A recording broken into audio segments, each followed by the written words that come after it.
All right, welcome. Today we are diving into an ancient agricultural system that is, honestly, just pure genius. It's a method that turns a simple garden patch into a powerful, completely self-sustaining team. And you know, this isn't some new gardening fad.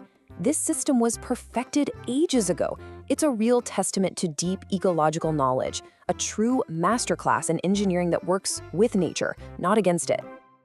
So let's get right into the core idea here. This isn't just about tossing 3 different seeds in the ground. No, it's about creating a powerful cooperative team where every single member helps the others to not just survive, but to really, truly thrive. And here they are. Meet the team. Corn, beans, and squash.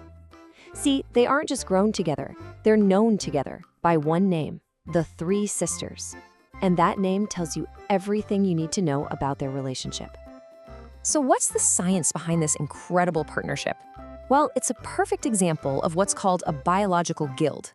Basically, it's a community where different species have specific jobs and they all work together. The waste of one literally becomes the food for another. It's an amazingly efficient closed-loop system. Okay, so let's really get into it and meet the team one by one. Understanding the specific job of each sister is the absolute key to seeing why this system is so brilliant. So here's the quick rundown. You've got corn, the strong, older sister who provides all the support.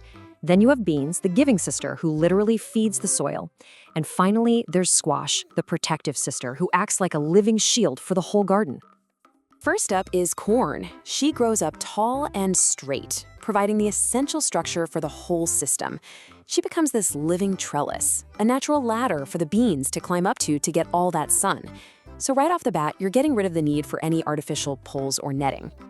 Next up, we've got the giving sister, the beans. And we're specifically talking about climbing pole beans here. Because while they're climbing the corn for support, they're giving back in a huge way. Beans have this incredible ability to pull nitrogen, which is essential plant food, right out of the air and fix it into the soil with their roots. This directly feeds the corn, which is a very, very hungry plant. It's just a perfect partnership. And finally, we have the protective sister, squash. She grows low and spreads out wide, and her giant leaves create what's called a living mulch. This shades the ground, keeping the soil cool and moist, which seriously cuts down on how much you have to water. It also blocks the sun so weed seeds can't sprout. And as a bonus, those prickly stems can help keep pests like raccoons away. Okay, so you're probably wondering, how do you actually do this? The planting plan is pretty simple, but for it to work, you have to get one thing absolutely right: the timing. And this, right here, is the crucial point. The single biggest mistake most beginners make is planting all 3 sisters on the exact same day. If you do that, the super fast-growing beans will just completely overwhelm the little corn shoots before they're strong enough. The entire system depends on a staggered start. This timeline is your key to success. It's simple. First, you plant the corn. You gotta give it a head start, about 2 to 3 weeks, to grow nice and strong. Then you plant the beans, and about a week after that, you plant the squash. This sequence, this order, is everything. So the whole process breaks down into 4 simple steps. You prepare the earth, and then you plant each sister in the correct order. Let's just look at a couple of key details to make sure you get this right. First thing, instead of planting in rows, you're gonna build these flat-top mounds about 12 inches high. This simple little trick does wonders for drainage and helps the soil warm up way faster in the spring. Now, you have to wait until the corn is about 6 inches tall. See, at that height, it's finally strong enough to act as a proper trellis. That's your signal. That's when you plant the bean seeds right around the corn stalks.